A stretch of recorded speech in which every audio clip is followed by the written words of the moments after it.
IEBC bought 2 sets of equipment.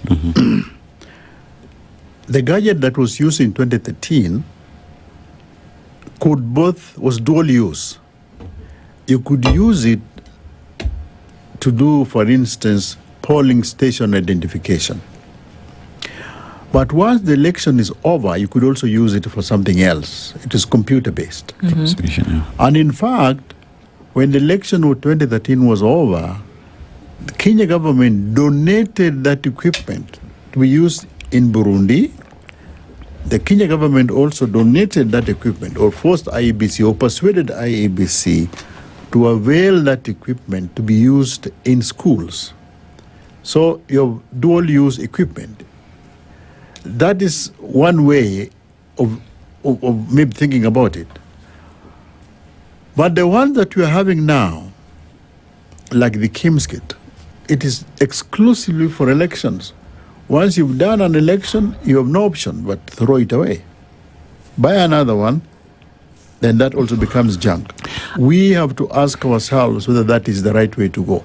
The other question, the other thing that is implicit in what your question is, do we really need these things at all these stages? Are there some parts of the electoral process which can be less digitized?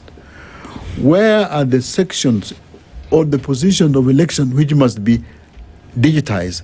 Are there those portions which can be less digitized? I'll give you an example. The voter register is the most critical equipment or asset that IEBC has. So you digitize the voter register.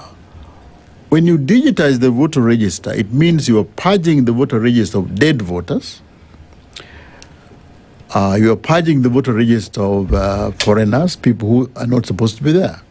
So it is important for you to have a digitization mechanism to make sure that the integrity of the voters register is up-notch. You cannot do without digitization there. What about results transmission? For example, you voted in a polling station and you want to have this thing transmitted through some electronic means. Do you really need that? Okay. Voter identification. Voter identification means at the polling station, there has to be a digitized mechanism for identifying that the person who is walking into the polling station to vote is actually the individual who registered. And so far, the mechanism we have used is a machine. Okay. And we started in 2013, and they're getting more and more sophisticated and more complex. Can we find a different way of doing it? I mean, if you look at the gadgets that you talk about, they are majorly computer-based. And I'm going to use an example of my phone, right? I can use this phone for like 7-8 years. And if I want to access it, it's just my fingerprint, and I will always access it. One asks the question then, if it's computer-based and in one way or the other we understand the technology around it, why not requisition for something that will go beyond 5 years or beyond an election? Because it does exist in the market. So why, if you look at what India is doing or what Brazil is doing, are their systems going beyond a single election? And if we have examples of electoral materials that are going beyond a single election, why settle for one that is only used for 5 years? The one in India is used for multiple elections. But they developed it. And it's a long history of development. Initially, it was their own prototype. And once they've developed it as India, they allowed it to be tested within India.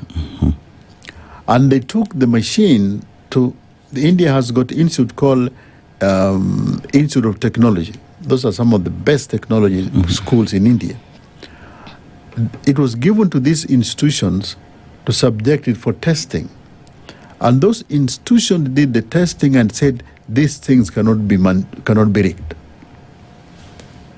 It is only after that they now use it, they now utilized it for mass usage. All right, it is their own, and it took about 10 years or so for it to be developed, to checked and rechecked and rechecked. and they found out now they could use it. It is multi-use. Brazil has what the world's, like I told you, most sophisticated machine. The Brazilians developed it themselves. Once they developed it, the issue arose, who will certify that machine as beyond rigging? They settled on the military. And the military looked at the machine, and the military said, yes, this cannot be rigged. But that does not mean that even in Brazil, they have not had complaints. The last president of Brazil, called João Bolsonaro, who was elected using the same machine, even before he was elected using the same machine, and after he was defeated using the same machine, he kept on complaining that that machine was amenable to manipulation. Why? His main grouse was that it didn't have a paper trail. But it is their own, all right? And he was specific, this thing doesn't have a paper trail, all right? That was their own, his own grouse. So that is in Brazil, and that is the case in India. In our own case, we have no role at all in the technical development of these machines. But the Kenyan political psyche is that we believe the more sophisticated machine, the better to solve our electoral problems.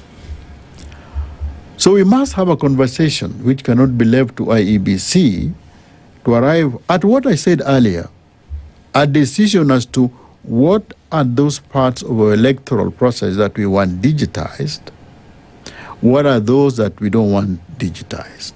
Two, if we must digitize them, then what kind of digitization? Something that is at the level of our sophistication. All right. And mainly is, these things, you can't repair them. It is brought to you and you use it. Once it is done, you dispose of it. And they don't even, most of these people don't even use these things in their own countries. Okay, so that last thing